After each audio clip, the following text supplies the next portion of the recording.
আমি সজীব ওয়াজেদ জয় বলছি। আপনারা জানেন এই গত কয়েক সপ্তাহ ধরে আমাদের বাংলাদেশের যে গন্ডগোল সংকট চলছে, এই যে ছাত্রদের কোটা বিরোধী আন্দোলন, কোটার বিরুদ্ধে আমরাও ছিলাম। শুরু থেকেই আমাদের সরকার কোটা সরিয়ে দিয়েছে, আমাদের সরকার তাদের সম্পূর্ণ দাবি মেনে নিয়েছে। এটা আদালতের একটা রায় ছিল, এটা আমাদের সরকারের করা ছিল না। তাও আমরা অ্যাপিল করে দ্রুত এই কোটা তুলে দেই। তাতেও আন্দোলনকারীরা সন্তুষ্ট না। আমরা তাদেরকে আলোচনায় ডেকেছি, আমরা একটা জুডিশিয়াল কমিশন করেছি যে সংঘর্ষে যে হত্যাকাণ্ড হয়েছে সেটার বিচারের জন্য। অনেক পুলিশ অফিসার যারা অতিরিক্ত ফোর্স ইউজ করেছে তাদেরকে আমরা সাসপেন্ড করেছি। তাতেও এই আন্দোলনকারীরা সন্তুষ্ট নয়। আমরা যতই ছাড়, প্রধানমন্ত্রী নিজেই তাদেরকে ডেকেছেন যে আসেন আমরা আলোচনায় বসি, তাতেও তারা সন্তুষ্ট না। আমরা যতই ছাড় দিতে থাকি, যতই তাদের দাবি মেনে নিতে থাকি, তারা কিছুতেই সন্তুষ্ট না, তারা খালি দাবি বাড়িয়ে যাচ্ছে। এখন দাবি হচ্ছে যে সরকারের পতন। তবে সরকারের পতন হওয়ার পর কি হবে, কি হবে এটা কেউ ভেবেছে? আমরা বাংলাদেশে গণতন্ত্র রক্ষা করে রাখতে চাই। সরকার পতন করে নতুন সরকার আসার সাংবিধানিক অনুযায়ী শুধুমাত্র একটি উপায় আছে, সেটা হচ্ছে নির্বাচন।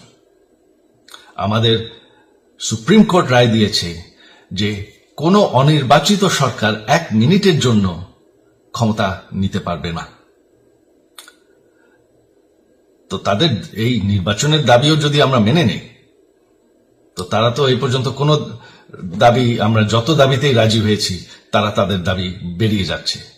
তার মানে কি, আমরা যদি এখন এই নির্বাচন, সরকার পতনের দাবিও মেনে নেই, তারা তখন দাবি করবে যে না, এই সরকারের আন্ডারে নির্বাচন, এই নির্বাচন আমরা মানব না। তখন কি হবে এটা কেউ ভেবেছে?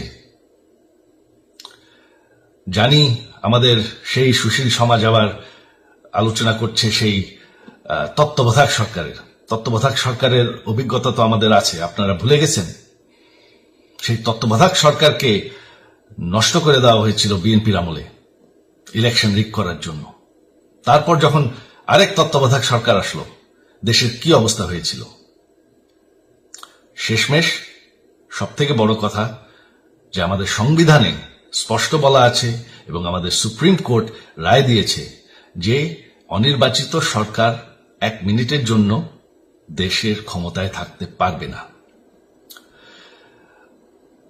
আমরা আওয়ামী লীগ, আমরা আন্দোলন করেছি, আন্দোলন করে এই দেশকে স্বাধীন করেছি, আন্দোলন করে গণতন্ত্র ফিরে এনেছি, আন্দোলন করে আমরা দেশের উন্নয়ন করেছি। আপনারা যে বঙ্গবন্ধুর মেয়ে শেখ হাসিনার বিরুদ্ধে বলছেন, আজকে শেখ হাসিনা না থাকলে বাংলাদেশ এতদূর আসতে পারত? অসম্ভব। কেউ কল্পনা করতে পারে নাই যে বাংলাদেশ এরকম উন্নতি করবে, এরকম উন্নয়ন হবে। ঠিক আছে, শেখ হাসিনার পর আপনাদের কি হবে সেটা আমারও চিন্তার বিষয় না, আমার পরিবারের আর চিন্তার বিষয় না, আপনারা বুঝবেন। তবে এইভাবে সংঘর্ষ করে, হত্যাকাণ্ড করে ক্ষমতা দখল করা যাবে না। এটা আর আন্দোলন না।